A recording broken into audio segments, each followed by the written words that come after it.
I think you're going to want to stick around for the next several minutes on Weekend Connection today. I have as my guest a very special friend, and she's an author. In fact, she recently penned a book about growing old.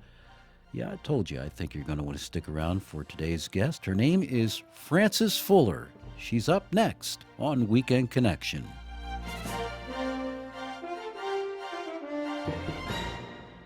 Hello there, my friend. Welcome to Weekend Connection on the Bible Broadcasting Network. And I have wanted to talk with this lady for a long time, and her name is Frances Fuller, and she has written a book, and it's called Helping Yourself Grow Old, Things I Said to Myself when I was almost 90. Frances, welcome to Weekend Connection. Thank you, Ed. It is good to have you on finally. It's taken a while, but well worth the wait. And I know our BBN listeners are going to be blessed by hearing what you have to say about, well, about growing old and about this book specifically. And we'll jump into that in just a little bit. But first, a little bit about who you are and your background, if you would. I was born in Wynne, Arkansas, which was a small town 50 miles to the west from Memphis, Tennessee, just to tell you where that was. My parents were both from Louisiana, but my dad was working for the Missouri Pacific Railroad, and Wynne was a railroad center. I was 3 years old, and I was playing in the front yard of my house, and a girl who was about 16 years old stopped and she knocked on the door, and she said to my mother, "Every Sunday morning I walk by here on the way to Sunday school down at the Baptist church, and every Sunday morning this little child is playing here in the yard." And I thought I could just as well take her with me. And this is 1932 and a small town America. Everybody trusted everybody. And mother said, "Okay, I'll have her ready next Sunday." And that's how I went to church. I mean, I was so loved in that church. And I can still remember just being hugged every morning as I arrived at Sunday school. And in my book, I tell this story. And I say, that's who I am. And you need to know at the beginning, that's who I am still. I'm this little girl who went to a church with a stranger who stopped and invited me. And there I found that it was God's house and I was loved. So I learned that God loved me. And I am still that child who wants God's love and needs God's love and shares God's love as I can. And your growing up years, growing in your faith, and when did you decide to become a writer and to get into journalism? When I graduated from high school in 1947, there was not much a girl could aspire to do. And some of the girls in my class were going to be nurses. And I thought that sounded like something really nice until I met chemistry, and I just was not any good at chemistry.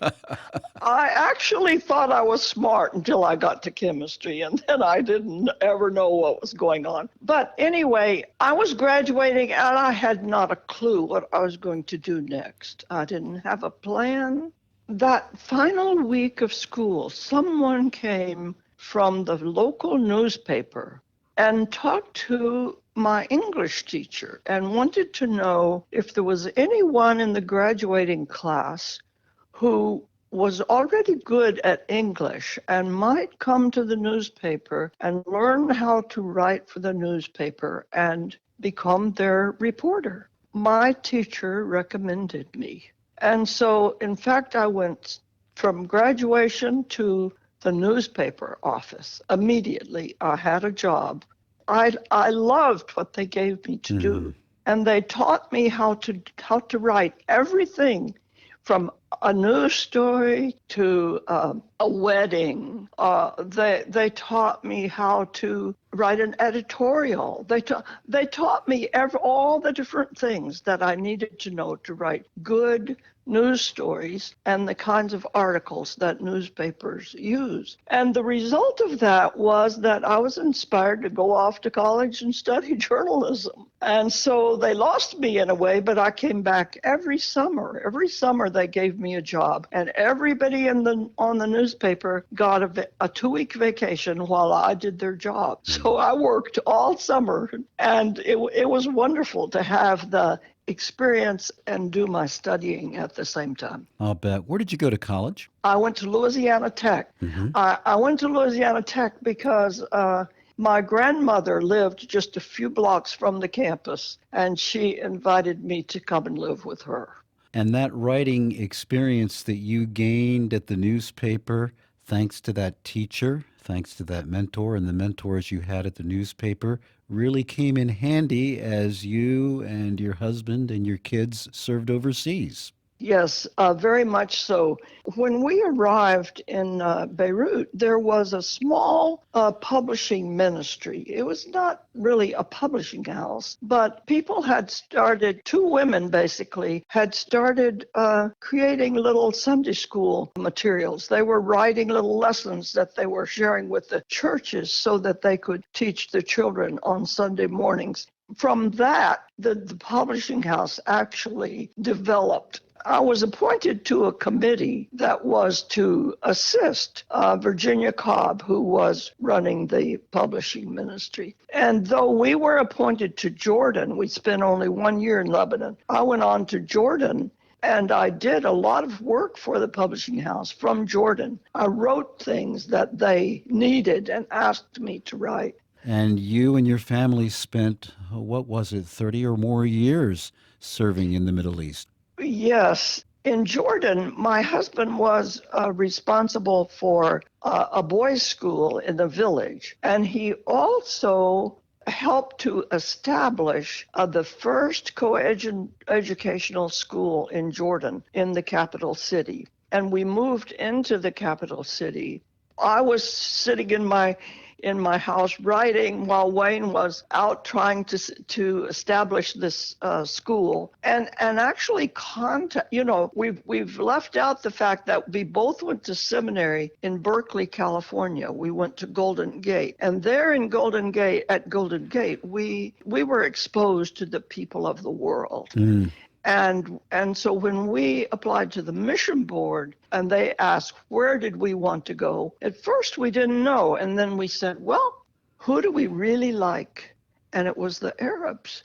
And that was a bit surprising to a lot of people, but they were the people with whom we just connected in Berkeley. That helped Wayne, especially when he was establishing the school, because it turned out that an Arab friend that we had made, he was a student at Cal, and Wayne had met him, and they had become friends. And Wayne discovered that this man was in the city planning department. The man helped Wayne very much by showing him a map of the city to show him where he should build his school. I mean, that's just one example of how the friends from the Arab world whom we made in Berkeley we reconnected with them in the Middle East. At the start of this interview, I mentioned the name of your book that you have written recently. It's called Helping Yourself Grow Old: Things I Said to Myself When I Was Almost 90. Frances, when did you begin writing this book, and why did you write the book? It all began after my husband died, very soon after Wayne died. We had lived together for 63 years, and it was not as though we had not had separate lives. I mean, running the publishing house, I did a lot of traveling by myself, and Wayne often was alone and did traveling himself. We had our separate lives and our separate duties, but there were always 2 of us. And then suddenly, when I was alone, I was aware that I was old. I think that when there are two people, they compensate for one another. What one can't do, the other can do. Yes. And so you don't notice how as much that you're losing some of your capabilities. So a friend brought me a book. He brought me Atul Gawande's book, which is called On Being Mortal. And the books told a lot of the inevitabilities about getting old and what we can expect and what we even can't do anything about because it's just going to happen. And I began then to look for other books because I tend to look for books for answers to questions. I found lots of books, but they were all written by academics. You know, they were written by gerontologists and doctors and sociologists, all people who had never been old. And so what I realized what I really wanted was a memoir. I was really looking for a memoir. I wanted somebody who would tell me what their experience of getting old was.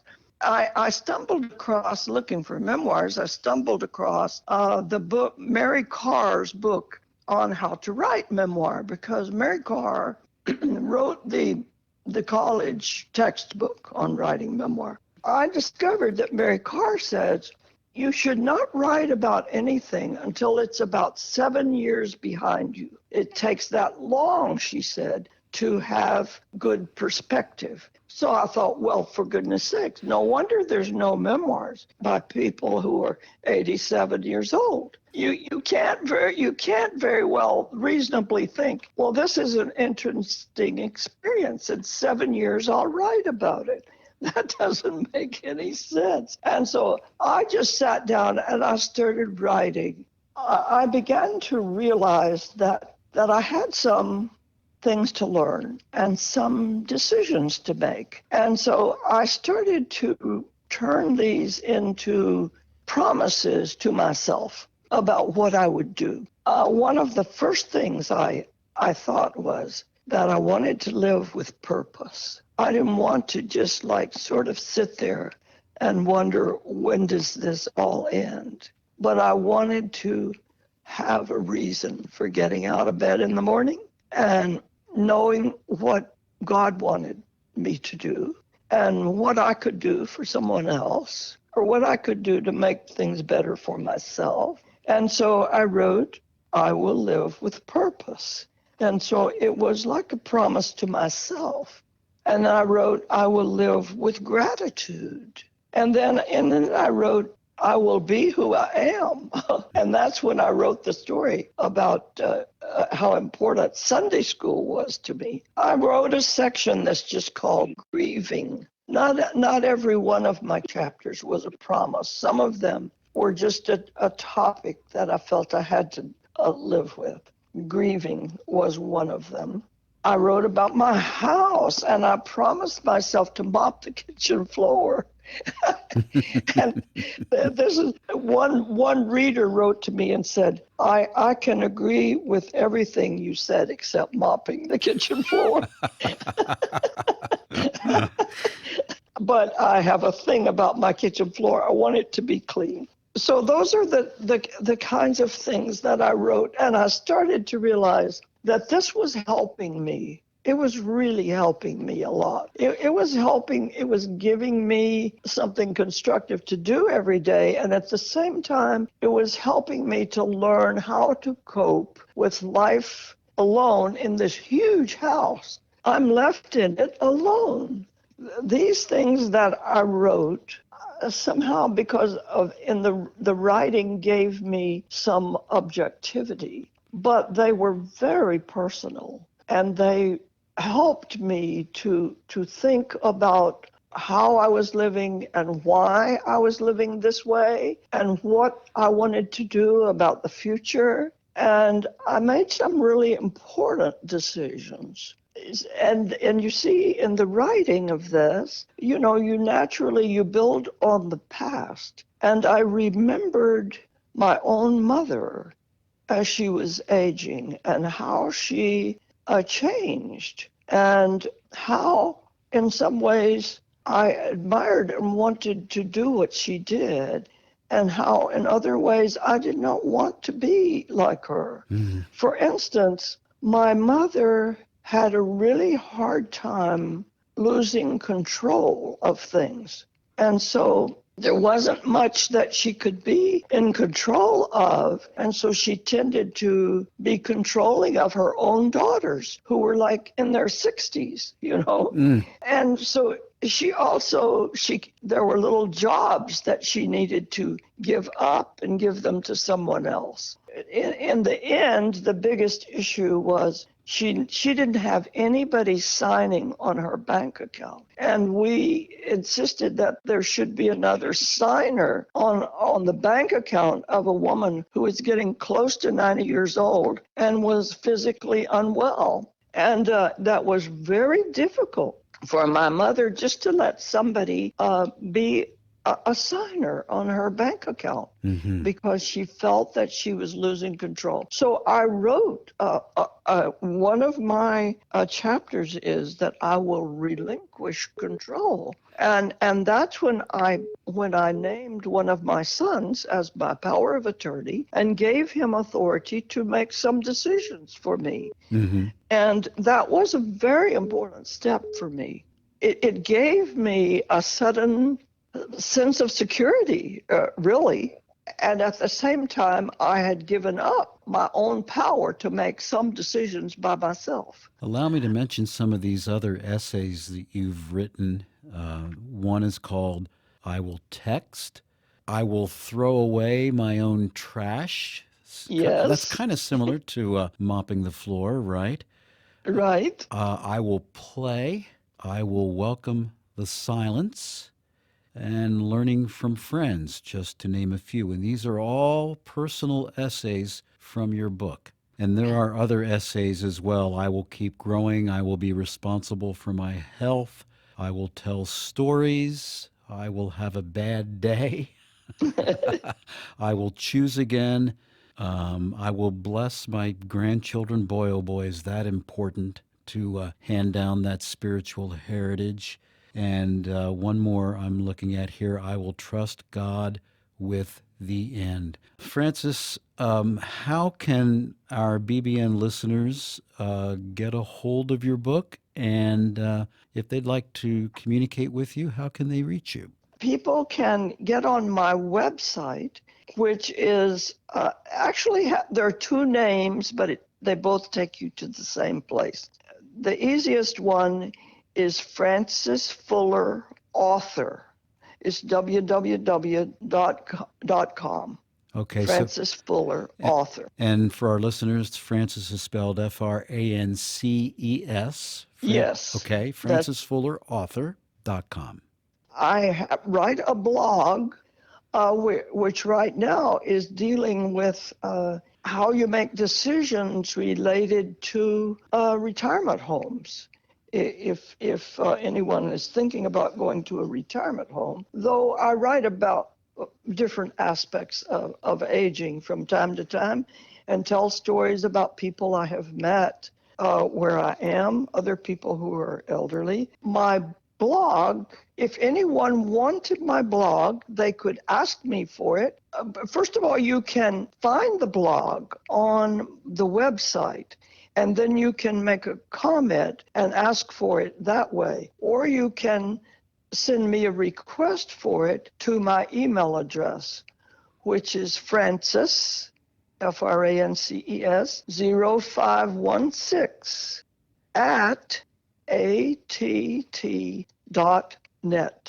If you ask me to put you on my mailing list, I will be happy to do that and send you my blog. I only write about one a month, so I don't really fill up your email box. That's great. And we will have this contact information on hand for our listeners. And it's just been a joy to talk with you today, Francis. Thank you so much for taking time with me and our Bible Broadcasting Network listeners. And just this book is just fascinating. And I really think you have filled a niche or a niche. And again, the title is Helping Yourself Grow Old: Things I Said to Myself when I was almost 90. Francis Fuller, thank you so much for Thank joining you, me on Ed. Weekend Connection. Thanks so much. Thank you. I appreciate the opportunity. Again, that contact info for you, francisfullerauthor.com, Frances, francisfullerauthor.com, and by email, francisfuller0516 at att.net. Weekend Connection is a public affairs program of the Bible Broadcasting Network.